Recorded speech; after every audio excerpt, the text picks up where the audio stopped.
Assalamualaikum. Satu barang untuk unboxing. Ni untuk para suri rumah.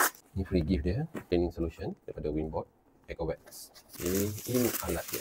Winbot Mini. Ini yang version 1 tak silap saya. Untuk cuci pulau rumah yang banyak. Cermin tinggi-tinggi pula tu banyak suri rumah. Untuk memudahkan boleh beli ni Okey, kita tengok apa yang dia bagi.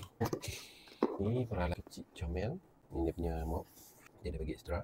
Saya dia suction terbaik. Kita letak tepi ni, kita buka walaupun dia tu sambung dengan yang ni. Bagi kabel ni panjang lah, silap saya 5 meter. Kalau nak extend lagi, kena pakai extension tapi still letak kat bawah.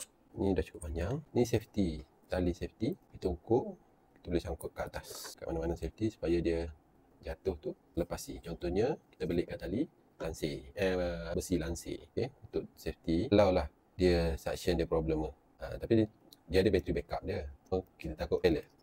Jadi double macam tu. Contohnya blackout, masa guna dia ada battery suction dia untuk dia stop dan turun ke bawah. Yang ni double backup lah dekat pada ni. Yang ni dia ada untuk safety, ada cut sini ikat. Jadi tak ada isu power loss disebabkan kabel tercabut lah. Tak ada dari segi sini. Cuma power loss kalau blackout saja. Ni tepat kita masukkan solution dia. Please dry the water droplet at the spray outlet before cleaning. Please pour out the cleaning solution after cleaning. Okay, ada sensor dia. Pegang macam ni. Do not put your finger into this filling opening. Okay, lepas dah maksudnya dah settle penggunaan. Atau on off. Dia ada apps dia. Sini scan, kita boleh set up apps. Okay. Untuk pembelian boleh tekan button di bawah. Jangan lupa komen, like, share serta follow. Assalamualaikum.